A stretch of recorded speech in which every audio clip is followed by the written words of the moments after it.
Buenas tardes. Siguiendo el ciclo de lo público, que este curso lo vamos a dedicar al estudio general de la democracia, hoy toca exponer un problema o una realidad que parece nueva, que es el recién estrenado Estatuto de Autonomía de Canarias, aunque no sé si el verbo estrenar es el verbo más correcto, ¿no? En todo caso, hace apenas un año, el niño no tiene un año todavía, que fue aprobado. Y se va a ocupar de ello Francisco Villarroa, catedrático de Derecho Administrativo de la Universidad de La Laguna. Para mí es una satisfacción y, si me lo permiten, un punto de orgullo presentar a Fran Villar. Tiene una carrera académica impecable, que la he seguido de cerca, llena de alegrías que me ha dado. Fran Villar es hoy el final, hasta el día de hoy, claro, de una saga de administrativistas que se puede decir que la Universidad de La Laguna, la Facultad de Derecho, ha tenido mucha suerte en esa disciplina. Hace 50 años, más o menos, la empezó Alejandro Nieto, que más que crear una escuela, creó un ambiente, Parada, Ariño, de la Cuétara, hasta terminar a él. Y eso asegura que el derecho administrativo continúe siendo, con la gente que está con él y él a la cabeza, un referente nacional. O sea, es conocido en toda España quién es Fran Villar. Y es un hombre que no solo, digamos, escribe para el mundo académico del derecho administrativo, sino que hace una causa o produce una enorme transferencia de conocimiento. Por ejemplo, hoy, en relación con las competencias de la Comunidad Autónoma de Canarias y, por tanto, con la vida nuestra, sería incomprensible estudiar el urbanismo y la regulación jurídica del urbanismo, claro, en Canarias, o la regulación del turismo sin la obra de Fran Villar. O, por ejemplo, en términos mucho más amplios, estudiar la situación del Servicio Nacional de Salud sin la obra de Fran Villar. Hoy se va a ocupar de este reciente Estatuto de Autonomía de Canarias. Yo, desde luego, no voy a entrar a hablar de él, pero decir algunas palabritas, solo sea por la parte que me tocó comentar, que es lo que se refiere al Estatuto al derecho del trabajo, que yo me parece que lo resumo con palabras de Cervantes que no son mías. Pobre en hallazgo y rico en simplezas, ¿no? El Estatuto de Autonomía, este último, me parece a mí que, en lo que a mí se refiere, otra pérdida absoluta de tiempo. Pero yo no voy a adelantar, sino que todo lo contrario, a desearnos todos que formemos el mejor criterio, el criterio mejor fundado, con las ideas autorizadas de Fran Villar, al que le doy la palabra y al que vamos a escuchar. Muchas gracias.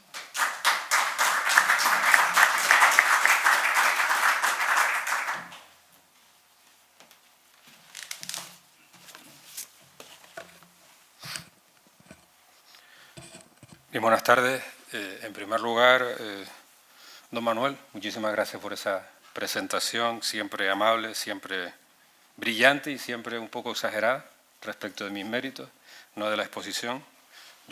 Para mí es un honor y también una responsabilidad, aunque uno va cumpliendo años, hablar delante de gente que a lo largo de tu carrera académica ha funcionado como uno de los maestros, ¿no? Y yo siempre he tenido a Manolo Álvarez desde la tesis, desde antes de la tesis, interesado por lo que hacía, preocupado y ofreciéndose a cualquier cosa, y eso ha seguido hasta ahora, y por tanto es un honor y de verdad que es una responsabilidad tu presentación, tus palabras y estar aquí.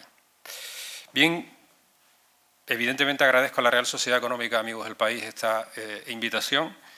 Tiene el riesgo de que un día no me van a invitar y me sentiré mal, porque voy pasando por aquí cada cierto número de años, y en todo caso es un honor estar aquí y colaborar con esta institución y con el debate en algunos asuntos como este de hoy. El tema no es el Estatuto de Autonomía, el tema propuesta del profesor José Luis Rivero son los estatutos de autonomía, y haciendo una referencia histórica a lo que fueron esos estatutos. En realidad nosotros hemos tenido, como mucho, dos estatutos, el de 1982 y el del año 2018, aunque, como dice algún colega en la facultad, la ley orgánica que aprueba el de 2018 dice ley orgánica de reforma del estatuto, o sea que literalmente no hemos tenido sino uno. Lo que pasa es que es nuevo, yo creo que no modificaron el título que le dieron a la ley, pero si la ven se llama Ley Orgánica de Reforma del Estatuto. Y después tiene disposición derogatoria y dice queda derogado por completo. Pues, lo reformaron, pero bien, ¿no? Bien, básicamente hemos tenido dos estatutos, pero hablar no tanto de estatuto como de autonomía sí tiene un recorrido un poco más largo, que es el que trataré de ir centrando en la tarde de hoy. A ver si... ¿Qué es lo que voy a hablar? Voy a hacer 4 cuestiones. Voy a delimitar de qué voy a hablar, el objeto de la exposición, qué es un estatuto, qué es una comunidad, meramente un repaso a esas cuestiones. Voy a hacer un repaso de los estatutos, tanto de los aprobados como de los no aprobados, como de los documentos, desde 1873 hasta 2018, muy rápidamente, solo dar una visión de ese listado, para después identificar una serie de cuestiones sobre las cuales venimos deliberando, discutiendo, hablando a lo largo de todo este tiempo, especialmente en el último periodo. Y una mera reflexión final, porque todo hay que cerrarlo, sobre los estatutos en plural. ¿Por qué pongo esa cita bibliográfica que no es habitual?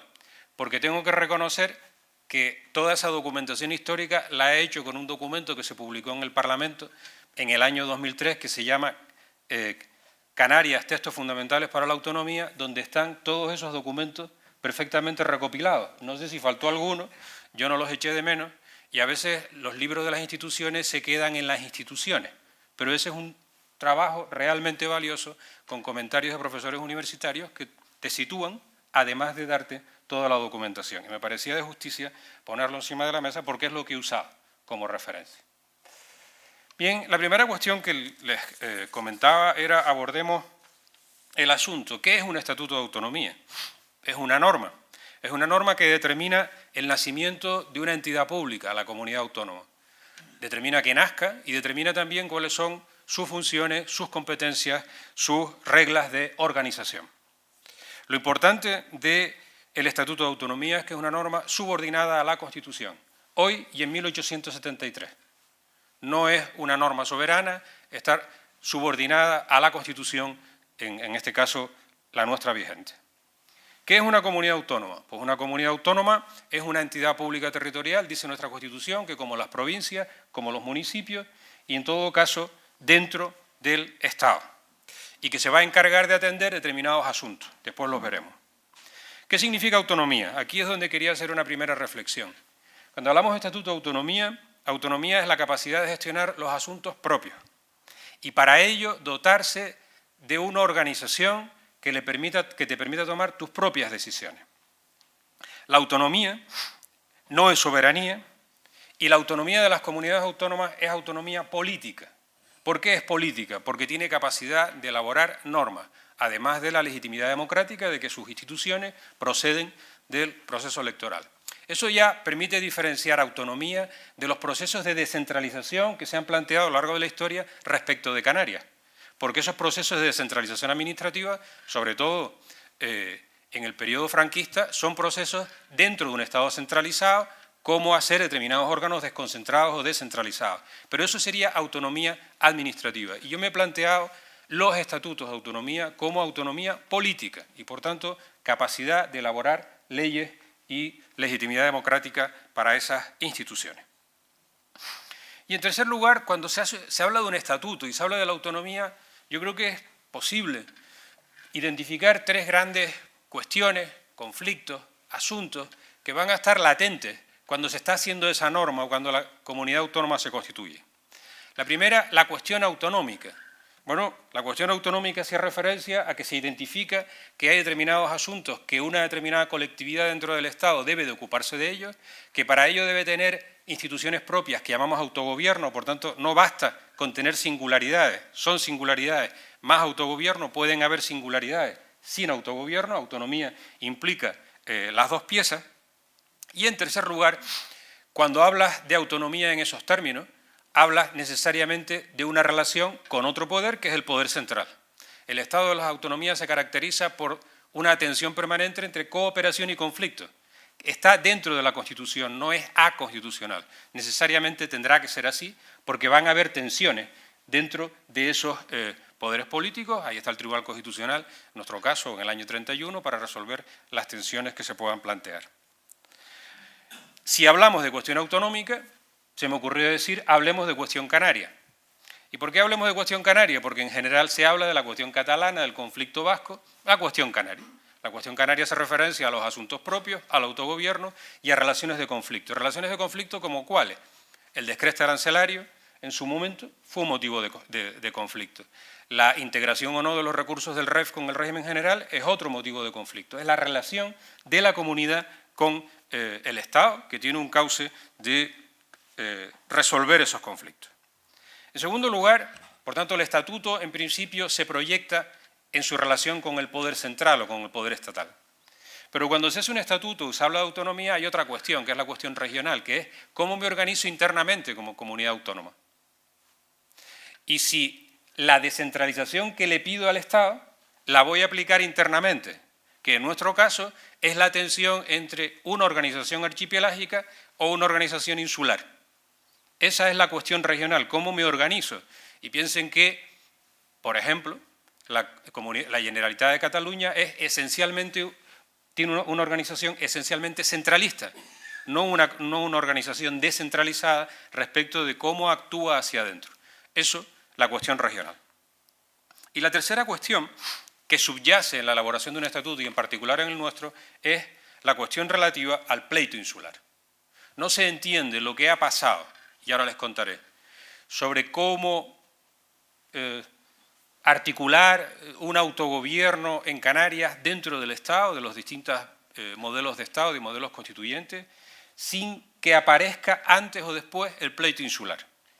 El pleito insular en la manifestación más clásica de la tensión entre Tenerife y Gran Canaria, aunque últimamente yo creo que hay una segunda manifestación que es entre islas mayores y islas menores.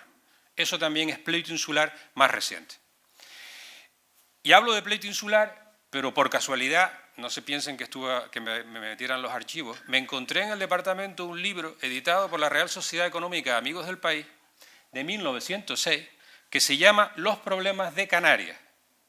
Pero no trata de los problemas de Canarias con el Estado, trata del pleito insular, 1906, y hace un repaso histórico de toda la batalla entre las dos islas desde antes de la conquista hasta 1906, sitúenlo antes de la ley de cabildos. No es tan valioso como el pleito insular, el libro que todos conocemos, cuando lo manejas.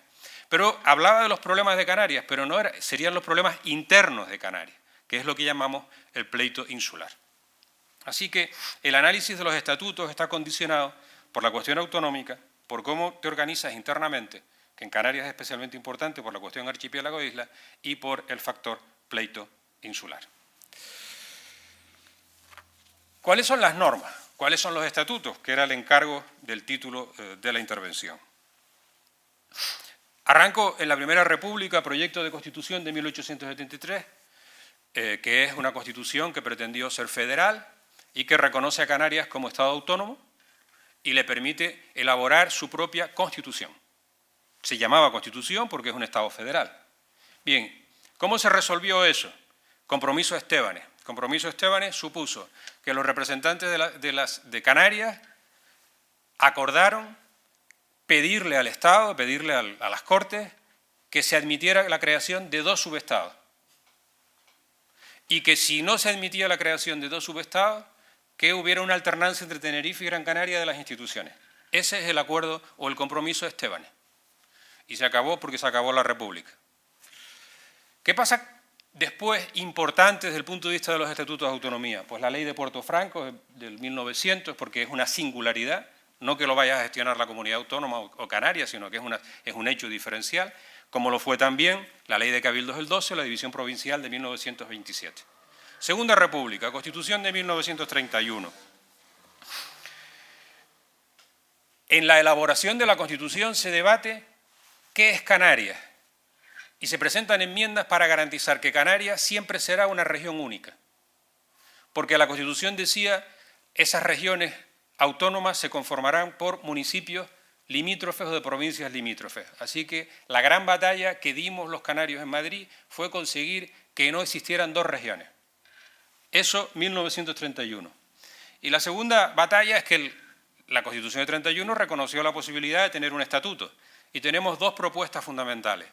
La de Gil Roldán, desde Santa Cruz, Ayuntamiento de Santa Cruz, con documentos previos, primero en el 31 y después en el 36, que hace un esfuerzo para tratar de encontrar un punto de encuentro con Las Palmas, con Las Palmas de Gran Canaria, y en segundo lugar, la de Junco Toral, del Colegio de Agentes Comerciales en 1936, que sí que estaba más acomodado a lo que decía la Constitución. Después diré algunas cosas sobre esto.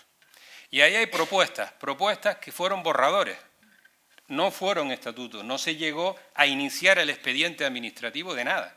Esto no fue el modelo del País Vasco que hizo plebiscito y aprobó, ni de Galicia que hizo plebiscito pero no se llegó a aprobar, o los catalanes que lo tenían hecho casi antes de la aprobación de la Constitución, o los andaluces que llegaron a tener un expediente completo e iniciarlo. Canarias se quedó en estos borradores en ese momento. Así que de momento no tenemos estatutos, aunque digamos que lo de Gil Roldán es una referencia. En el año 72, bueno, por supuesto, sitúen ahí la guerra civil, el inicio de la dictadura hasta el 77, singularidad, la ley del régimen económico y fiscal de 1972, que es singularidad pero no autogobierno, que es lo que me interesa destacar, y las iniciativas desde la Universidad de La Laguna, la del IUDE y la de Alejandro Nieto, con el estudio preliminar sobre el régimen administrativo especial de las Islas Canarias, que esencialmente eran descentralización administrativa. No podía ser de otra manera, por muchas sutilezas que incorporaran esos documentos. Constitución del 78, pasamos de un Estado centralizado a un Estado de las autonomías, unidad de la nación, pero reconocimiento de nacionalidades y regiones y posibilidad de constituir comunidades autónomas. La preautonomía de Canarias, la Junta de Canarias del año 78, elaboración de distintas versiones del primer Estatuto de Autonomía de Canarias, inicialmente en el máximo nivel de competencial por la vía del 151, eso fracasa después, fracasa porque coge en el medio el pacto autonómico de 1981 de la UCD y el PSOE, que quieren poner freno al crecimiento del Estado de las autonomías. Ya saben que la Constitución, cuando se redacta en el 78, admitía varias posibilidades, y una de ellas era la posibilidad de que solo 3 o 4 comunidades optaran por régimen de autonomía y que los demás fueran regiones en el modelo italiano, con competencias administrativas, pero no con competencias legislativas. Se abre el frente y, por tanto, se pueden plantear varias cosas y Canarias empieza a caminar por ahí, pero esa propuesta se rechaza y se reconvierte en el Congreso, y eso va a dar lugar al Estatuto de Autonomía de 1982, primer Estatuto de Autonomía, que va por la vía que se llama lenta, es decir, del menor nivel competencial, 143-148, pero en el propio pacto autonómico de la UCD y el PSOE se reconoce que Canarias tiene determinadas singularidades que no se le puede tratar como a La Rioja o no se le puede tratar como a Madrid o a Extremadura, y se admite la posibilidad de una ley orgánica de transferencias complementarias sobre determinadas cuestiones, así que Estatuto de Autonomía lento más LOTRAC. Y ahí tenemos primer Estatuto de Autonomía. ¿Qué cosas importantes pasan después que nos importen por los estatutos? La integración en la Comunidad Económica Europea, en 1986 con la integración parcial, y en el año 91 la integración plena en la Unión Europea. Después diré por qué destaco esto. Y en segundo lugar, volvemos a tocar el régimen económico y fiscal en 1991, 1994. Las singularidades están ahí, las especialidades están ahí, el hecho diferencial está ahí. Otra cosa es cómo se gestiona, si se gestiona desde Madrid, si se gestiona por parte de la comunidad autónoma. En el año 96 se reforma el estatuto, han pasado 14 años, y básicamente la reforma del 96 consiste en ponernos en lo que no hicimos en el año 80, meter todas las competencias de la LOTRAC dentro del estatuto. Eso fue lo que pasó en el año 96. Con posterioridad al año 96, ¿qué cosa simbólica hay que reconocer? El Tratado de la Comunidad Económica Europea, hoy Tratado de Funcionamiento de la Unión Europea, reconoce a Canarias como región ultraperiférica, y eso va a tener determinado valor como reconocimiento de singularidad. Proyectos de reforma del Estatuto en el año 2006. En el año 2006 es ya el Estatuto de Autonomía de Cataluña. el que después el Tribunal Constitucional revisa en el año 2010. Ahí tenemos un proyecto de reforma, empezamos a plantearnos la reforma y desde el año 2006 llegamos hasta el año 2018 para tener el segundo Estatuto de Autonomía. Y con posterioridad a eso, en paralelo a eso, volvemos a tener una tercera ley de régimen económico y fiscal, que es la del año 2018. ¿Qué es lo que está destacado en azul? Y cierro este repaso normativo, que sé que siempre es aburrido y que siempre es complejo. En realidad no hemos tenido, sino, si somos generosos, 3 estatutos de autonomía. 1982, reforma de 1996 y texto del año 2018. Todo lo anterior, sin duda, tuvo debate y sin duda tuvo discusión y sin duda tuvo gente pensando y proponiendo, pero normas reales de autogobierno, esas. Y realmente 2, porque la reforma del 96 es una reforma del año 1982. Y tenemos el antecedente histórico de lo que se intentó en la República, que no dejaron de ser documentos en borrador casi de la sociedad civil. Así que estatutos, eso que está ahí planteado.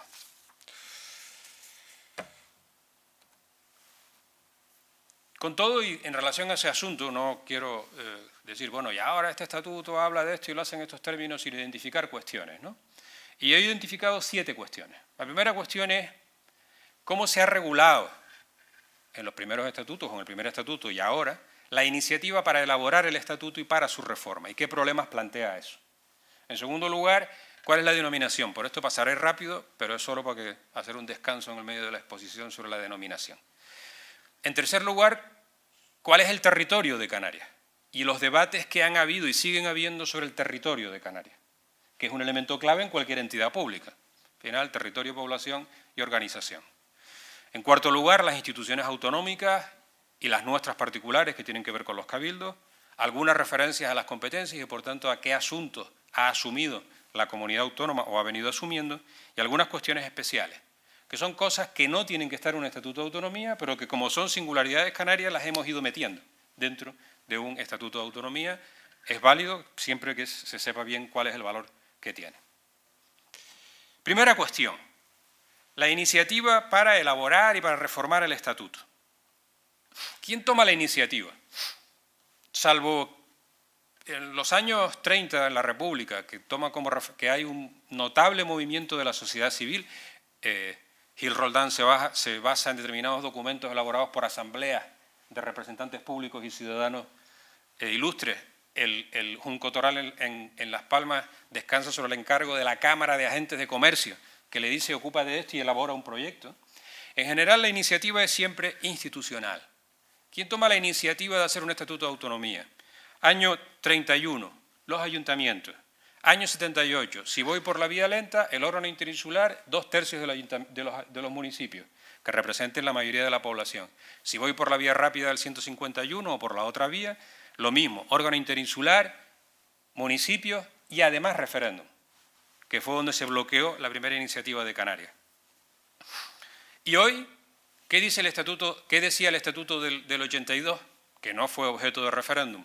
Que la iniciativa de modificación la podría tomar el Parlamento, el Gobierno o las Cortes, pero que tenía que ser aprobado por el Parlamento de Canarias.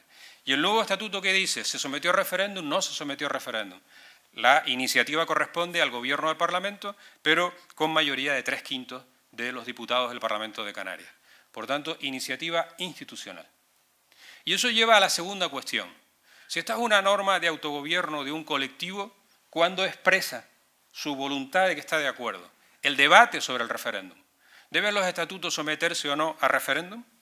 En la Constitución de 1931 se sometía a referéndum, antes de la aprobación por las Cortes Generales. Lo hizo País Vasco, lo hizo Cataluña, lo hizo Galicia. Y después las Cortes Generales ratifican o no ratifican el estatuto. En el año 78, en nuestra Constitución, el referéndum es para los estatutos que van por el 151, no por el 143. Y es interesante leerse, con el tiempo, claro, los debates parlamentarios sobre esta cuestión en relación al Estatuto de Autonomía de Canarias, porque sobre todo Solé Tura insistía mucho en la necesidad de referéndum, ¿no? Y hay frases como no se puede someter a referéndum porque se podría poner en cuestión la españolidad de Canarias. Eso está escrito en las actas del Congreso, no estoy improvisando, está así. y hay que situarse en el año 79 y 80 para entender ese tipo de posiciones. Por tanto, no hagamos el referéndum. Y otros que decían, hagamos el referéndum, porque no hace falta el referéndum, porque es evidente la españolidad. Pero bueno, no se está hablando de eso, se está hablando de que vamos a tener una norma en que un colectivo va a tener unas instituciones de autogobierno si expresa o no expresa su parecer. Ninguno de los estatutos, ni el 82 ni el de 2018, ha sido sometido a referéndum. El de 2018 sí dice que cuando se reforme se someterá a referéndum. Bueno, ya veremos eso en qué momento se produce. Pero me parece un dato importante desde el punto de vista de la legitimidad democrática de esa norma. En tercer lugar, el fundamento de la iniciativa. ¿Por qué te constituyes en comunidad autónoma? Ni Gil Roldán ni Junco Toral se lo plantearon, directamente regularon. Dijeron, esto es así, así, así. Nosotros hemos estado, como otras, como todas las comunidades autónomas, en el debate, en un doble debate. ¿Cuál es nuestra identidad? Y el Estatuto del año 82 dice, Canarias, como expresión de su identidad, se constituye en comunidad autónoma. Año 96, Canarias, como expresión de su identidad singular, que era para diferenciarnos de las históricas, se constituye en comunidad autónoma. Y el de 2018 dice Canarias, como expresión de su identidad singular y atendiendo a sus circunstancias históricas, geográficas y culturales, se constituye en comunidad autónoma.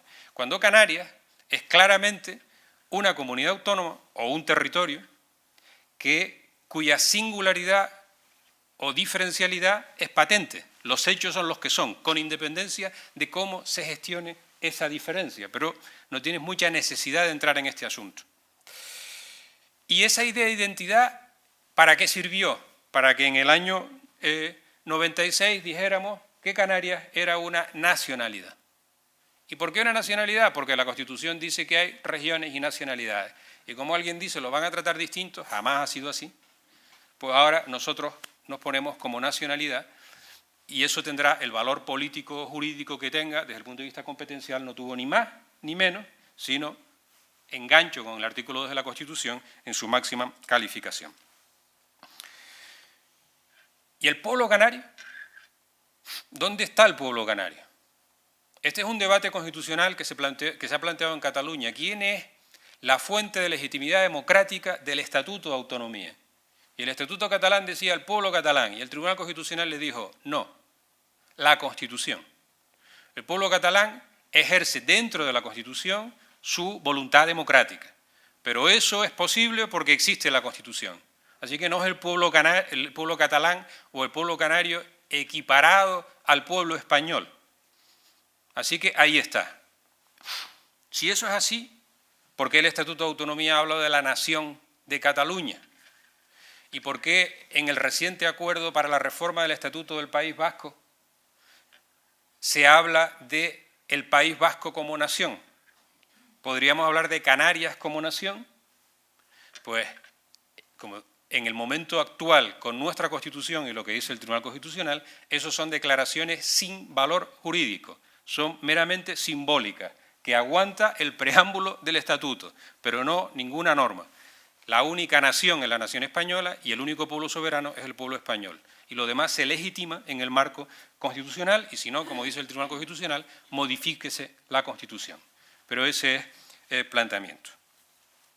¿Cómo se representa a los ciudadanos canarios en el autogobierno? Lo veremos al hablar del Parlamento. La cuestión de la denominación. ¿Por qué la denominación? Porque dice la Constitución, elementos básicos de un estatuto de autonomía. Uno de ellos, la denominación. Claro, esto tenía sentido para Castilla. ¿Iba a seguir siendo Castilla la Nueva y Castilla la Vieja? Pues no, Castilla-León y Castilla-La Mancha. ¿Iba a seguir siendo Andalucía Norte y Andalucía Sur? No, pues va a ser Andalucía. ¿Y cómo se resuelve el problema de las comunidades uniprovinciales? Santander o Cantabria. Para Canarias. Pero bueno, tiene el punto de decir cómo hemos llamado a Canarias a lo largo de la historia. Año 1910, provincia de Canarias, región Atlántida, que es el más bonito de todos, en un borrador del año 1918, archipiélago canario, Canarias, provincias canarias, islas Canarias, archipiélago canario, país canario. Bueno, básicamente el debate, cuando se aprueba el Estatuto del 82, cuando se elabora, es entre Canarias y Archipiélago Canario, que por cierto, políticamente estaban en dos partidos, cada uno defendía una cuestión. El Estatuto de Autonomía desde el 82 habla de Canarias como nombre de la comunidad autónoma, no de Archipiélago Canario, que por supuesto sabemos lo que es.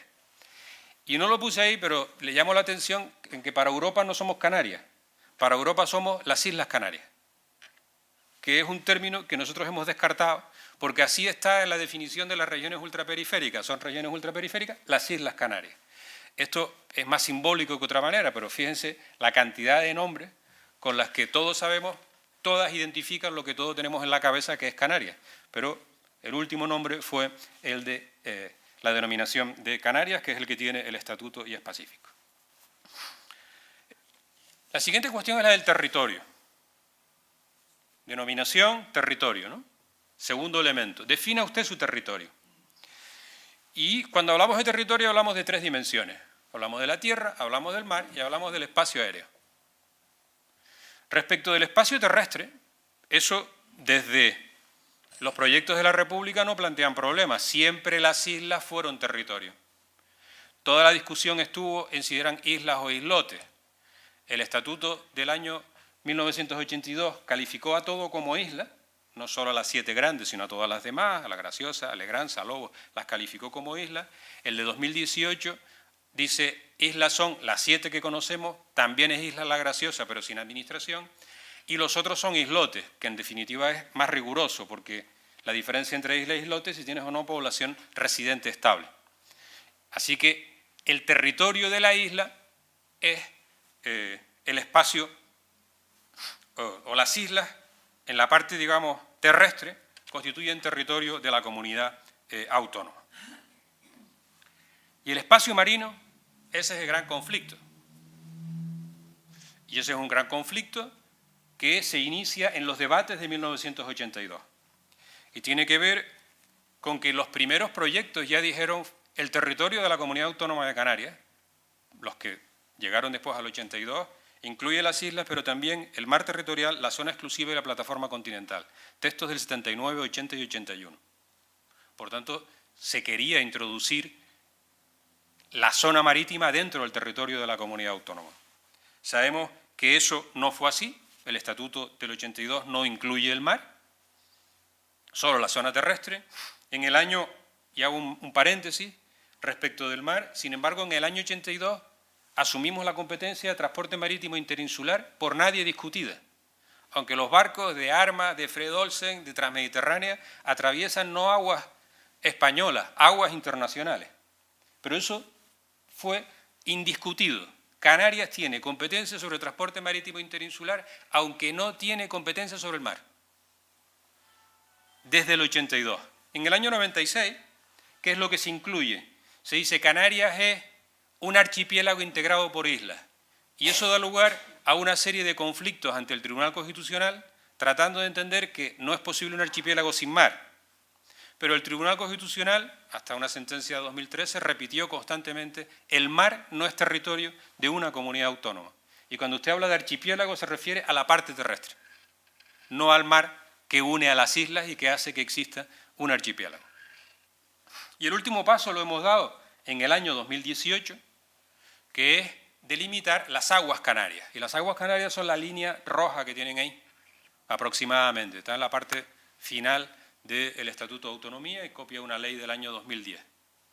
Esas son las aguas canarias. Lo que está dentro de la línea roja forma parte del territorio de la comunidad autónoma. Y ahí la comunidad autónoma puede ejercer las competencias que tenga, no las que no tiene. No puede ejercer competencias de seguridad ni en defensa, porque no las tiene. Podrá ejercer las competencias que tiene. Pero ese trazado, que no es todo lo preciso que debiera en la línea con La Gomera y Tenerife y en la línea entre Gran Canaria y Fuerteventura, debería tocar la punta de Fuerteventura y debería entrar hasta San Sebastián, hasta La Gomera. Eso sería la aspiración de las aguas archipelágicas, si Canarias fuera un estado archipelágico. Un estado. Si fuera un estado, no un archipiélago de estados, sino un estado archipiélago, La delimitación de las aguas sería aproximadamente, con los dos errores que he señalado, eso. Lo que estaría dentro serían las aguas interiores y a partir de la línea roja empezarías a marcar el mar territorial, la zona exclusiva y la plataforma continental. Como no somos archipiélago Estado, sino archipiélago dentro de un Estado, pues fíjense que lo que está ahí un poco sombreado en gris son las aguas territoriales españolas. Así que hemos solapado una figura sobre la otra, hemos dado un paso importante en materia de reconocimiento del mar como parte del territorio de la comunidad autónoma, pero sin duda esto es un paso intermedio porque esto va a generar conflicto. En todo caso, es evidente que supone un reconocimiento de que vivimos rodeados de mar y que algo tendrá que poder decir la comunidad autónoma en sus competencias sobre este asunto. Y la última cuestión se refiere al espacio aéreo. En el proyecto de reforma del 2006, en los documentos y después en el 2014, los dos documentos aprobados por el Parlamento, se plantea que forme parte del territorio de la comunidad autónoma también el espacio aéreo, sobre las islas y sobre el mar. Bueno, eso tendría sentido, por ejemplo, para tener competencias en transporte aéreo interinsular, como lo tenemos en transporte aéreo, en transporte marítimo interinsular. Y tendría sentido para la gestión del espacio radioeléctrico, que nada tiene que ver con el de la península por razón de distancia. Y tendría que ver con otras cuestiones. Pero tanto en el proyecto 2006 como el proyecto 2014, la referencia al espacio aéreo desaparece. Y por tanto nos quedamos con las islas como zona terrestre y el mar en las aguas canarias. Nada se dice del espacio aéreo. Sí quiero decir una cuestión, claro. Cuando cuentas esto de las aguas en la península a los colegas, la primera reacción es que todo el mundo se lleva las manos a la cabeza. Están tocando la soberanía. Y lo primero que tienes que explicar es, no estamos tocando, nadie está tocando ninguna soberanía de nada, ni el derecho internacional. Estás diciendo que las competencias de la comunidad autónoma tienen esa proyección, porque los espacios naturales se proyectan sobre el mar, porque tenemos energías alternativas que pueden estar en el mar y van a alimentar a Tenerife o a Gran Canaria. Hoy hablar de energías alternativas en Tenerife puede ser un poco duro, pero no vamos a volcar energía eléctrica a Cádiz. Por tanto, esas son cuestiones que no tienen que ver ni con la soberanía ni con el derecho internacional. Se podrá hacer lo que el Estado puede hacer, solo que en lugar del Estado lo hace una parte del Estado, que es la comunidad autónoma. Así que me imagino, si en alguna conversación saco que en algún momento se ha planteado tener competencias sobre el espacio aéreo. Eso debe de ser la soberanía máxima, ¿no? Y dice, mire usted, pues depende si tengo competencias o si no tengo competencias, porque voy a poner un absurdo y cierro este apartado. ¿Tenemos competencias sobre contaminación del aire? Sí, pero ¿y cómo las tenemos si el espacio aéreo no es territorio de la comunidad autónoma? Va de suyo que las tiene. Así que hay cuestiones en las que tienes competencias que se proyectan sobre el espacio aéreo. En todo caso, llamo la atención sobre esto. No está en ningún estatuto, pero sí ha estado en algunos proyectos que han circulado en nuestra comunidad autónoma. Instituciones autonómicas. Les decía, contenidos mínimos, denominación, territorio e instituciones. ¿Cómo se va usted a autogobernar? Bueno, el presidente de la Segunda República, Gil Roldán, ¿qué planteaba? Pues Gil Roldán en el año 1961 decía, la región autónoma de Canarias tendrá un consejo o diputación provincial. Y ese consejo o diputación provincial va a tener funciones administrativas. ¿Y cómo va a ejecutar sus decisiones o acuerdos? A través de las diputaciones provinciales o de los cabildos por delegación. Esa era la organización. Por supuesto, sin competencias legislativas. Junco Toral habla también de consejo regional, pero ese consejo regional dice sí tiene potestades legislativas porque la Constitución republicana lo permitía, la capacidad de elaborar normas. Dice, ¿y cómo se va a ejecutar los mandatos, lo que decida el Consejo Regional? Los cabildos, directamente. No existirá administración pública autonómica. Bien, nos vamos al año 82, me doy el salto. Las propuestas universitarias tienen mucho que ver, como les dije, con descentralización administrativa y los tres grandes poderes, ¿no? La Constitución dice tendrá Asamblea Legislativa, tendrá Consejo de Gobierno y tendrá un Tribunal Superior de Justicia que pone fin a la planta judicial. Sobre el Ejecutivo, Consejo de Gobierno. Bueno, en el año 82, el Consejo de Gobierno de la Comunidad Autónoma, con sede alternativa entre las dos islas por periodo legislativo, nace con limitaciones. Número máximo de consejerías, que eran 11, imposibilidad de convocatoria de procesos electorales anticipados y, por tanto, de disolución del Parlamento, o sin potestad legislativa directa. En algún borrador de estatuto se planteó que el Gobierno de Canarias tuviera el decreto legislativo desde el año el decreto ley desde 1979, pero eso cae porque eso es solo para las comunidades de máximo nivel. Año 2018, ese es el cambio, desaparece la limitación en el número de consejerías, eso queda a una ley autonómica que decida, en su caso, si lo quiere limitar o si no a la potestad autoorganizativa de quien ocupe la presidencia de gobierno. En segundo lugar, se faculta a la presidencia de gobierno para convocar elecciones anticipadas, siempre que haya pasado un año desde las anteriores, y por supuesto no las puede convocar cuando le han presentado una moción de censura, pero eso son las reglas clásicas. Y en tercer lugar, se le reconoce al gobierno la capacidad de dictar decretos leyes y, por tanto, la capacidad de dictar normas con rango de ley, con independencia de que tengan que ser convalidadas por el Parlamento, lo cual pone al gobierno en el máximo nivel de cualquier otra comunidad o gobierno autonómico. El Parlamento. En los primeros borradores de estatutos se habló siempre de Asamblea de Canarias, porque la Constitución habla de Asamblea Legislativa. Y en un momento dado sustituimos Asamblea francesa por Parlamento inglés. Y empezamos a hablar del Parlamento de Canarias. A fin de cuentas, quien ejerce la función legislativa de la comunidad autónoma. ¿Cuál es el gran debate? ¿Cómo reflejar a la población y los territorios en la composición del Parlamento? Ese es el gran debate, esa es la gran cuestión. Y esa gran cuestión tiene que tener en cuenta que confluyen muchos equilibrios. En primer lugar, entre las islas mayores y las menores, entre las dos provincias. Ahí hay muchos elementos a combinar y conciliar. ¿Y cómo se hace? Pues decidiendo si vamos a tener circunscripciones regionales o insulares o una combinación. Y si vamos a poner o no barreras de entrada para poder ocupar un cargo en un puesto representativo en el Parlamento. Este es un asunto que ya se plantea en la Segunda República.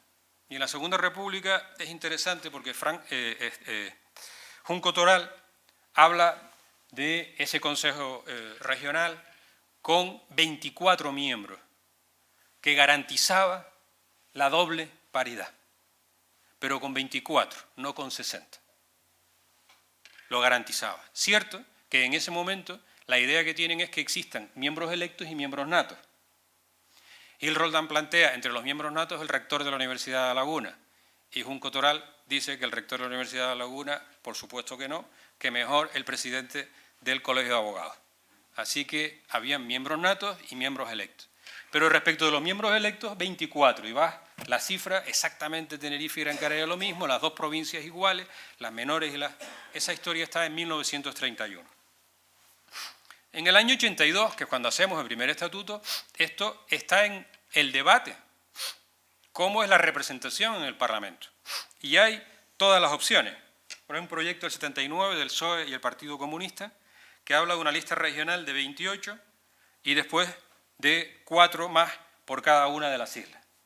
La UCD plantea un mínimo por isla y después en función de la población. Se plantean solo listas insulares o listas regionales más listas insulares. Todo este debate que hemos tenido en los últimos 2 años es un debate, no lo remontemos a la República, pero vamos, un debate del año 79 hemos estado con esas tensiones. ¿Cuál es el resultado del 82? La triple paridad. Para lo bueno o para lo malo, esa fórmula. Solo listas insulares, el mismo número de las dos islas mayores, el mismo número de las menores respecto de las mayores, el mismo número de las dos provincias. Esa es la que llamamos triple paridad. Y además, barrera de entrada. Si usted se presenta en toda la comunidad autónoma, 3% regional, si se presenta solo en la isla, 20% tiene que sacar como mínimo para acceder a un puesto de diputado. Año 96, se mantiene la triple paridad, aunque hay el mismo debate, la misma discusión, si es justo, si es injusto, si los del hierro tienen más votos o menos votos, si el voto es más grande, el otro es más pequeño, todo este debate, y lo que se toca es en el Congreso de los Diputados las barreras. Se pasa del 4 al 6 y del 20 al 30. Y se sube. Y después viene el debate en relación con el reciente estatuto del 2018, que acaba recuperando la idea de la lista regional. Subimos de 60 a 70, ponemos una lista regional no de 10 sino de 9. ¿Y por qué de 9? Porque se garantizan que todos mantienen lo mismo, pero se equipara Fuerteventura con La Palma. Y por tanto Fuerteventura tiene que tener uno más. Así que por listas insulares 61 y por listas regionales 9, que es la combinación de las dos circunscripciones. Y las barreras las bajamos un poco. ¿Volvemos al 82? No, porque no bajamos al 3 sino al 4 en la lista regional. Y, sin embargo, en las insulares lo bajamos hasta el 15. En el 82 era el 20%. Así que es más fácil en una lista insular, teóricamente, entrar. Seguramente también mayor competencia. Bueno, ¿cuál es el debate fundamental? El debate fundamental que seguramente nunca resolveremos es cómo representar a las islas menores. Ese es el gran debate. Más, menos, y ese debate seguirá existiendo porque nuestra Constitución dice que los sistemas electorales autonómicos tienen que ser proporcionales, pero que tienen que garantizar la representación de los territorios de esa comunidad. Y si hay territorios en alguna comunidad autónoma, es en Canarias, claramente definido, con mucha población en dos islas y poca en otra. Así que ese debate siempre estará ahí cada vez que se toque el estatuto o se hable del estatuto. Tan es singular de lo nuestro que el Tribunal Constitucional, el modelo del año 96, que era muy duro, sobre todo en las barreras, 6%, 30%, sentencia 225/1998, dijo, esto es constitucional. No le faltó sino decir, esto es constitucional en Canarias, dadas las singularidades de Canarias. Pero la sentencia dijo, no me plantee usted asuntos que son tan particulares y tan difíciles de conseguir cuál es el adecuado punto de equilibrio. Y el Poder Judicial. Las instituciones en el Poder Judicial, bueno, este es un debate clásico. Lo primero que tengo que decir es que en la República el Poder Judicial sí atribuía competencias, sí habían competencias en materia de justicia a las regiones autónomas, designación de magistrados, elección y nombramiento de jueces municipales, o sea, había algo que decir en Poder Judicial.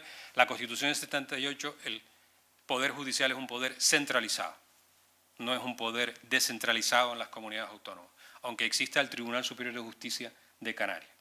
Bien, ¿qué es lo que hay detrás de lo que hemos hecho en esta materia? Pues básicamente pleito insular, la batalla histórica de la Audiencia Territorial de Las Palmas y que Tenerife no tenía audiencia, ley de 1912, Tenerife tiene audiencia provincial, proyecto de estatuto de Gil Roldán, que haya audiencia territorial en Las Palmas y audiencia territorial en Tenerife, pero como después intentan ponerse de acuerdo y dicen, bueno, que sea provincial pero con las mismas competencias, pero que no se llame territorial, y cuando organizamos el Tribunal Superior de Justicia, o se organiza desde Madrid en Canarias, básicamente sala de lo contencioso y sala de lo social, lo que hacemos es duplicar la sala. Sala de lo contencioso o de lo social de Santa Cruz de Tenerife, sala de lo social y de lo contencioso en Las Palmas de Gran Canaria. Por lo tanto, duplicar y se acabó el asunto, lo mismo que hicieron en Castilla y León o que hicieron en Andalucía. Rápidamente sobre esto, para ir ya hacia el final.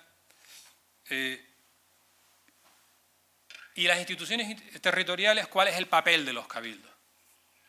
Pues básicamente la cuestión que nos hemos planteado a lo largo del tiempo, tanto en borradores como en documentos, es qué administración se va a encargar de ejercer las competencias materiales, efectivas, lo ejecutivo, no las leyes, de eso que llamamos autonomía. Bueno, como les conté, en la Segunda República los que redactaron proyectos lo tenían claro. Gil Roldán dijo las diputaciones provinciales o los cabildos. Y Junco Toral dijo los cabildos.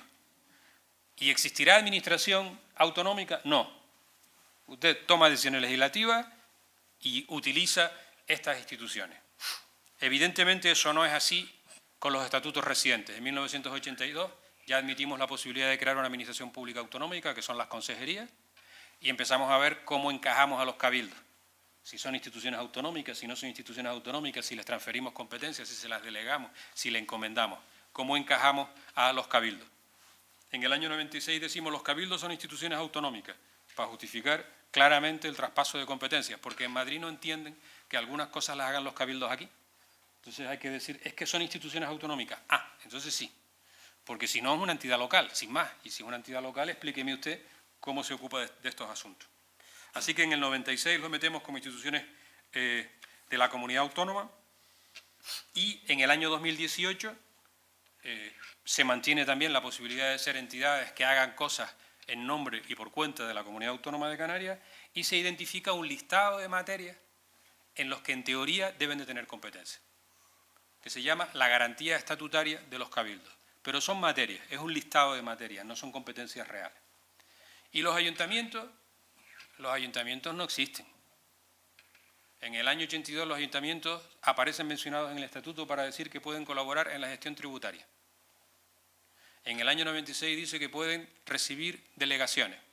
Y solo en el 2018 se dice que en algunas materias habrá que transferirles algo y en algunas otras delegarse. Pero los ayuntamientos no ocupan una posición real en el entramado de las instituciones autonómicas de nuestra comunidad. Competencias.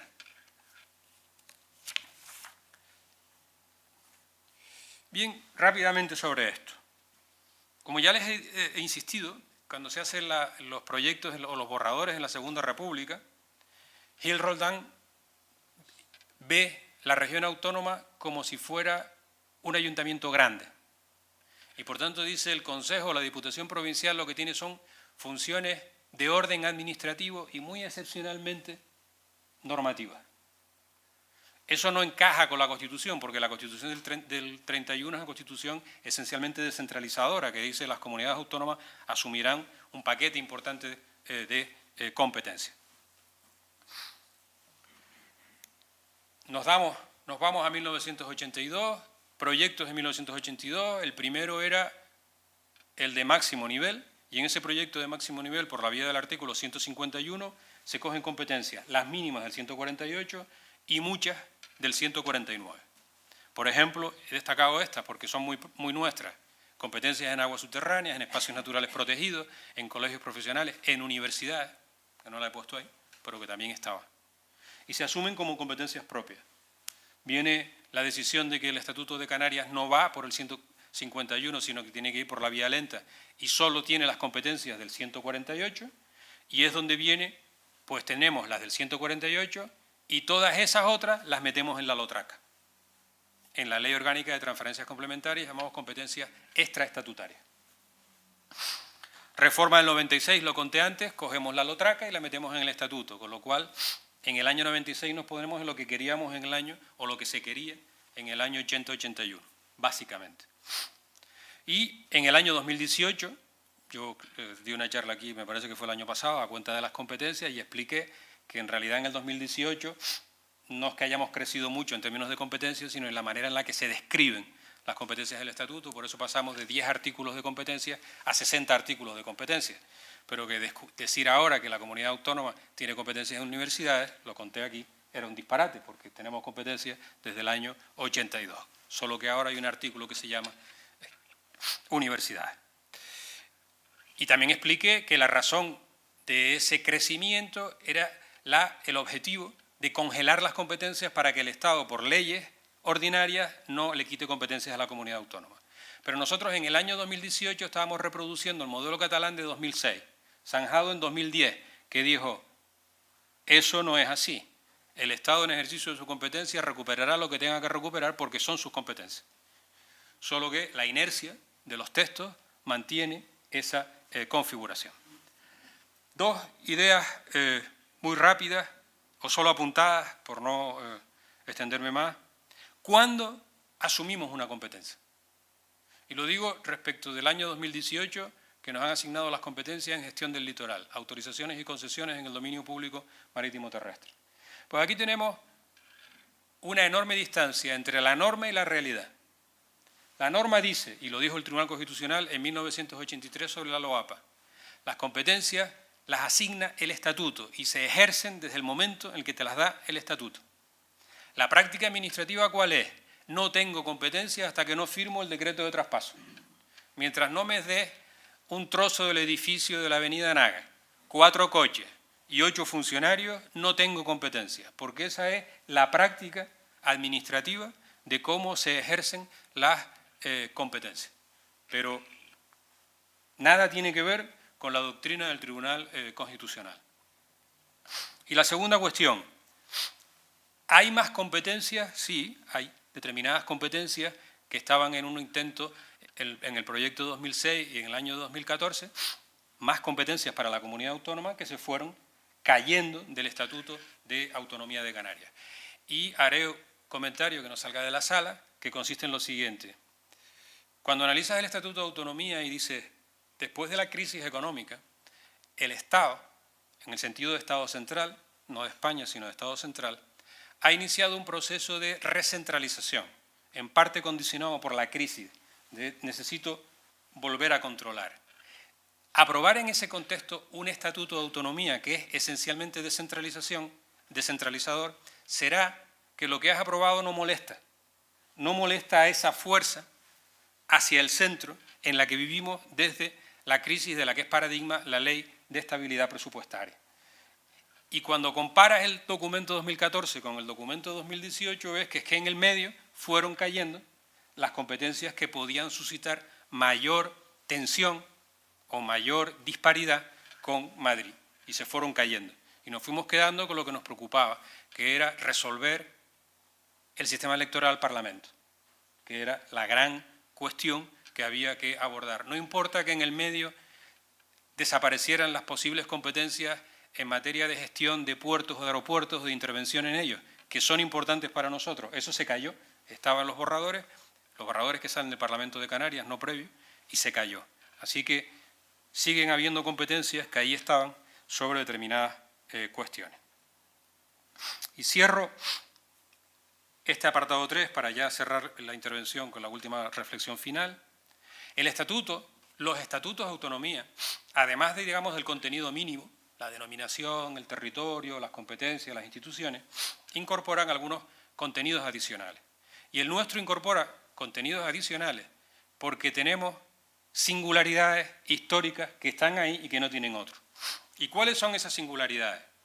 La primera, las referencias al régimen económico y fiscal de Canarias, que aparecen desde 1982. Con independencia de que eso sea legislación del Estado, las instituciones autonómicas han querido reflejar esa realidad en el Estatuto y esa normativa ha ido creciendo, hasta llegar al año 2018 y respecto del REF, decir dos cosas que son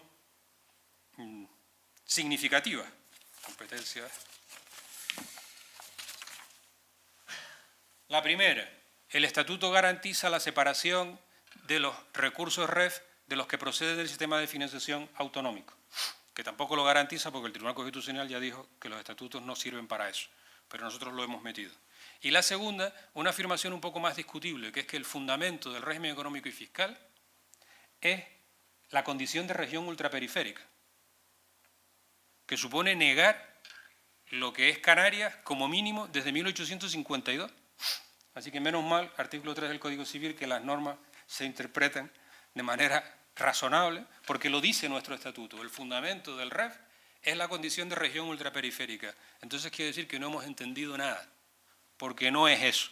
Eso tiene una proyección comunitaria.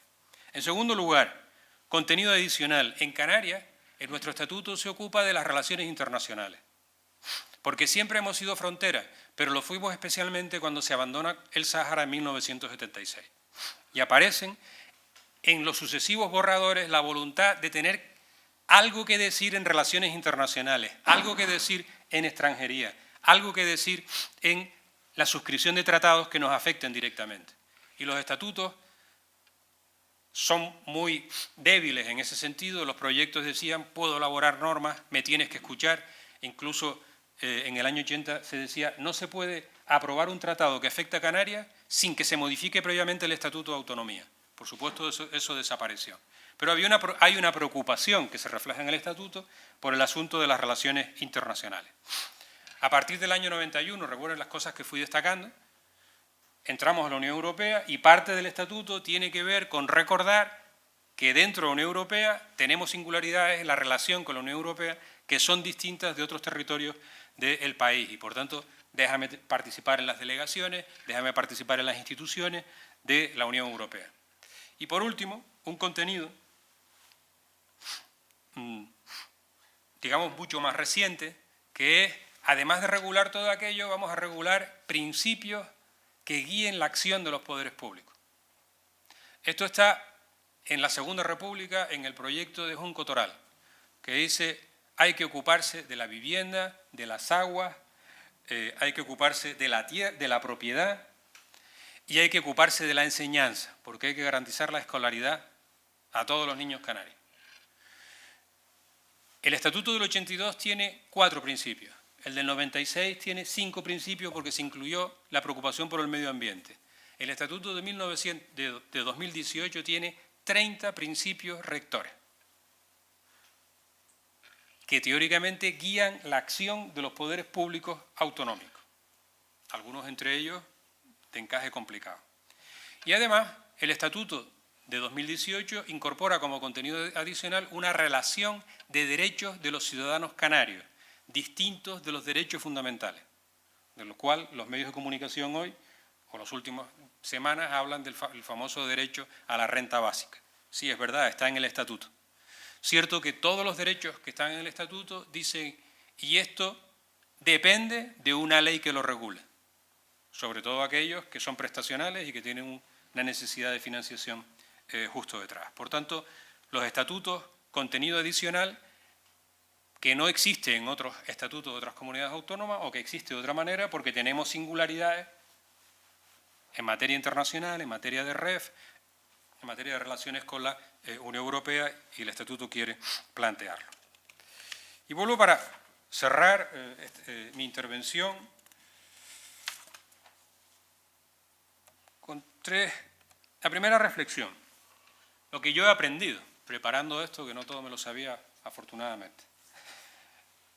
Hay muchas cuestiones que se repiten a lo largo de la historia. Desde 1873 a hoy empieza la cuestión de la iniciativa y si es o no necesario someter a referéndum, y sí o no, o esto del referéndum pues nos puede salir como el Brexit.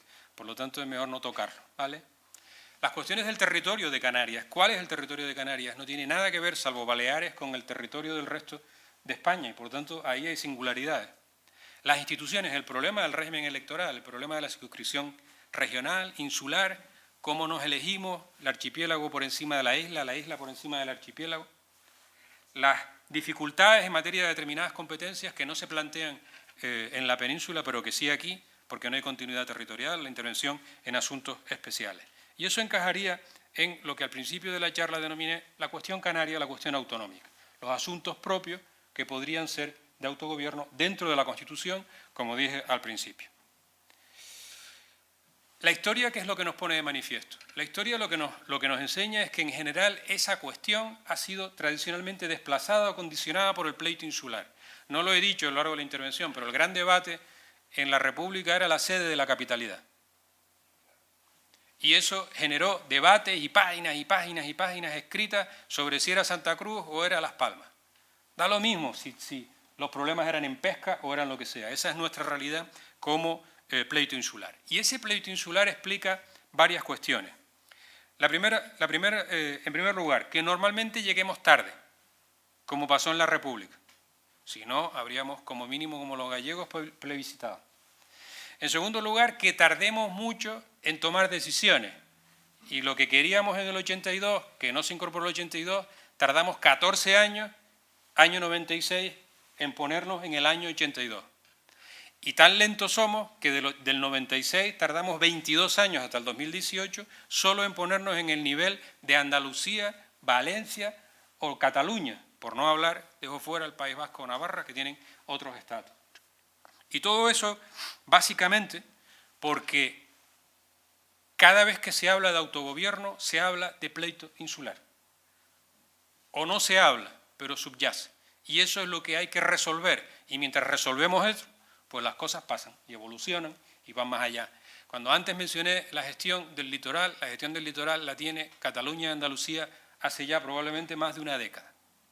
Y nosotros aquí, el territorio con más costa de España, excepto Galicia, sigue sin tener competencias de gestión del dominio público marítimo terrestre un territorio volcado al turismo. Seguimos, y eso está ahí porque tardamos años en incorporar eso a un estatuto de autonomía. No digo más sobre espacios naturales, etc.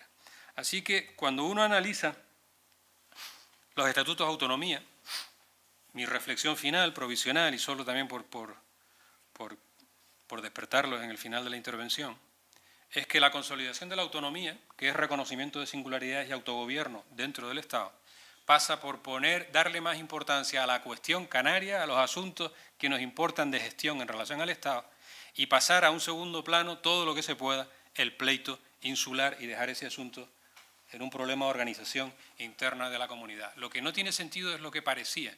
El Estatuto de 2018 no salía si no se pactaba el régimen electoral, con independencia de su nivel de competencia, con independencia de si el gobierno autonómico pasaba a tener la capacidad de dictar decretos leyes o de disolver las cámaras. La clave era el régimen electoral, y el régimen electoral es cuestión interna, es pleito insular.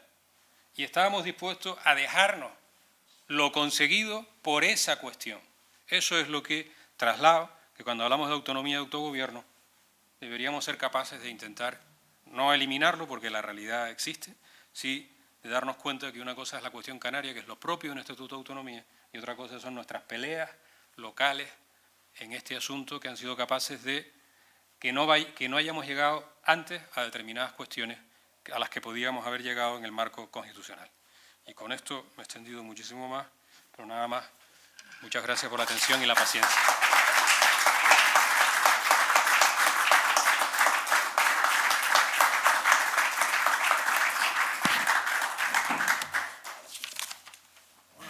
Ya que estoy aquí para moderar un coloquio que dure razonablemente, porque yo no sé si pedirle a Frank que venga todas las semanas en los próximos 4 meses, para hablar del Estatuto de Autonomía de Canarias o para hablar de Canarias.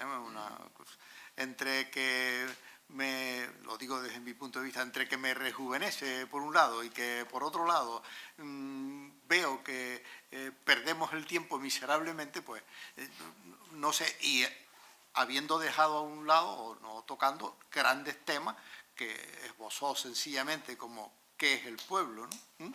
¿Qué es eso del derecho a decidir? Que es un derecho que no existe, ¿no? Fuera del texto constitucional. Así que me callo y pregunte usted lo que estime por conveniente.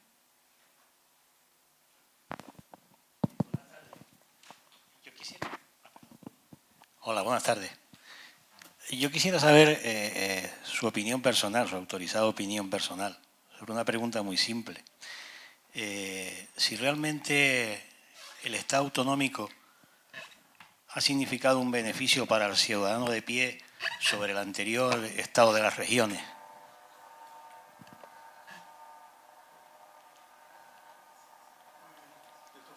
No sé si va a seguir hablando o si... ¿Esa es la pregunta? Sí. Es que sí. como se cayó justo sí. cuando empezó esto... Ah, no, si quieres se la repito. No, está bien, perfecto. Sí, sin duda. El Estado de las Autonomías ha sido, con todas sus debilidades, un avance considerable para los ciudadanos. No tengo la menor duda al respecto.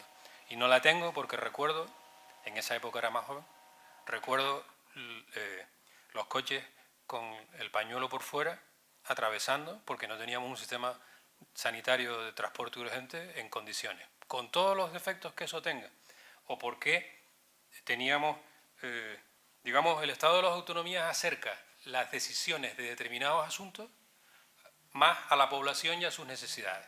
Y eso ha cambiado el país. No sé si el país hubiera cambiado con un modelo de Estado centralizado, porque claro, esto implicaría tener una bola delante, ¿no?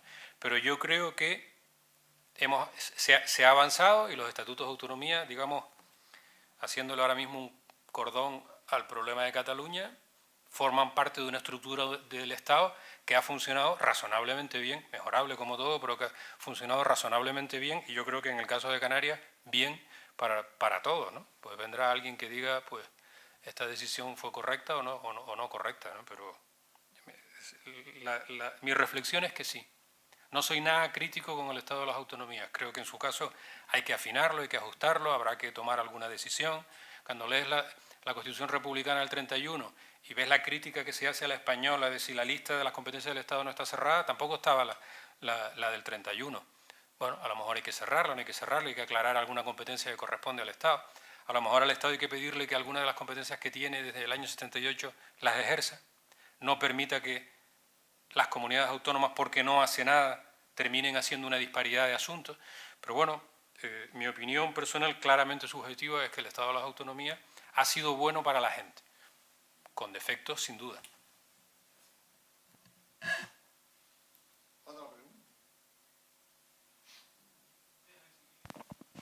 Sí, buenas tardes, un placer saludarles. Me gustaría hacer hincapié en dos cuestiones diversas. En primer lugar, bajo el contenido constitucional del régimen económico fiscal especial de Canarias, que se contempla por las disposiciones adicionales del texto constitucional de 1978, subyace el régimen jurídico de las subvenciones al transporte interinsular de viajeros por avión. El transporte interinsular de viajeros por avión en las Islas Canarias está limitado en lo que respecta a la defensa de libre competencia, al libre acceso y ejercicio de la actividad de servicio de transporte aéreo de viajeros por las obligaciones de servicio público. Estas obligaciones de servicio público en la práctica está suponiendo una limitación o un menoscabo, una pequeña restricción al acceso a este servicio por parte de compañías internacionales que podrían a lo mejor suponer una mejora directa y final para los consumidores usuarios. La ley de modificación del régimen económico fiscal de Canarias en su día, no recuerdo exactamente la fecha, parece que fue por los años 90, contemplaba que precisamente este transporte interinsular de viajeros por avión debía quedar vinculado al principio de defensa de libre competencia, al libre acceso a las actividades de servicios. Sin embargo, como decía, se ha puesto un punto y aparte, o un paréntesis en este tema. No sé si es un interés de la Unión Europea en relación con el reglamento de la Unión Europea sobre las obligaciones de servicio público, que trasciende y que se lleva a la práctica por parte de la Dirección General de Aviación Civil, no sé si es el Ministerio de Fomento, a nivel de AGE, Administración General del Estado. Y también traigo a colación su intervención en relación con la falta de competencia de la Administración Pública de la Comunidad Autónoma de Canarias en materia de transporte interinsular de viajeros por avión, al contrario de lo que acaece en transporte marítimo de viajeros. Me gustaría que opine simplemente si en un futuro es posible mejorar la libre competencia y el libre ejercicio de la actividad de servicio de viajeros por avión para evitar el régimen tradicional de oligopolio o duopolio que ahora parece que se ventiló un poco con la entrada en Europa.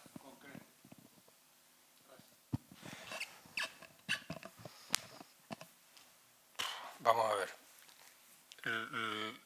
La regulación del transporte aéreo interinsular es un asunto que está en el REF, que es legislación, que es derecho estatal y no derecho autonómico, en el que la comunidad autónoma informa, pero las decisiones se toman en Madrid. Está en el REF. El REF habla de esa cuestión y no el reglamento de transporte aéreo de obligación de servicio público, sino muy atrás. Se admite la posibilidad de que el transporte aéreo se impongan obligaciones de servicio público. Obligaciones de servicio público que garanticen regularidad, calidad y precio en la prestación del transporte. Que yo sepa, eso que está regulado hoy, por cierto está regulado un acuerdo, las obligaciones de servicio público del transporte aéreo interinsular en Canarias, no por ley ni por reglamento, sino por un acuerdo ministerial, es una cosa particular, pero bueno, ahí está. No establece un monopolio. De hecho, sabemos que en el transporte aéreo interinsular han intentado entrar determinadas compañías y se han ido. Así que, primero, la regulación en sí misma no otorga un derecho exclusivo al operador que está hoy.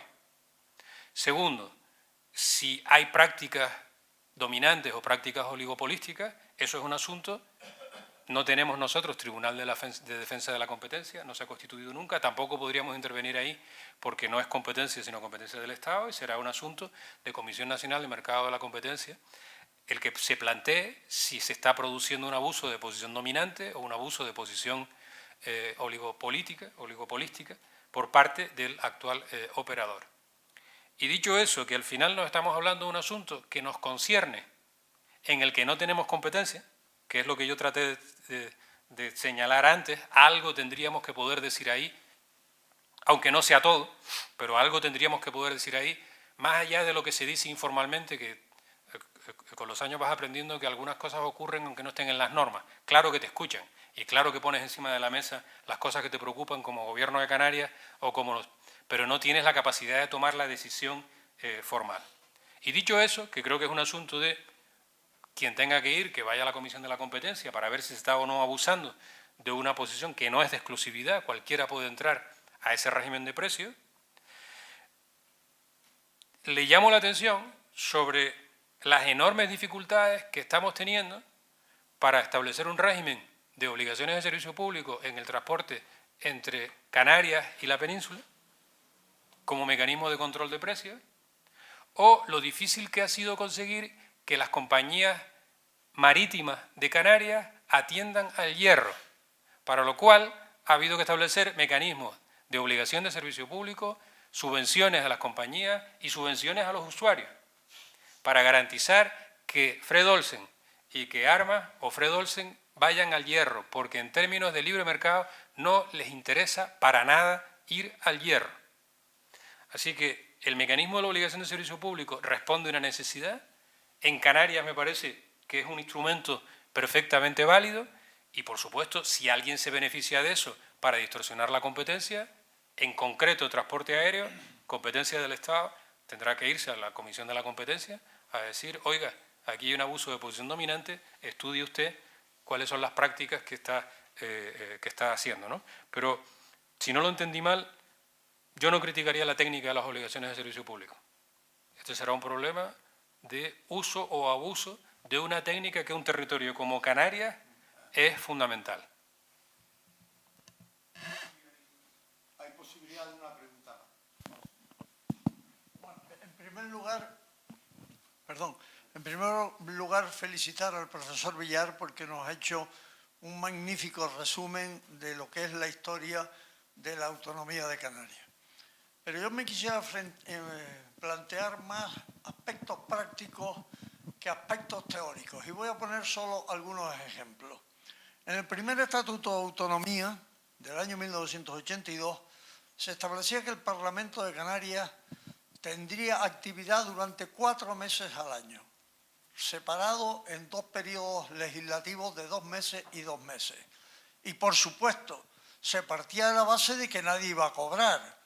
Simplemente, en aquella época, era la época de la transición, si por algo se caracterizaban los diputados y senadores es porque eran todos grandes lumbreras, grandes personas procedentes del éxito profesional y no como hoy que se viene a vivir de la política, cuando entonces se venía a perder dinero en la política.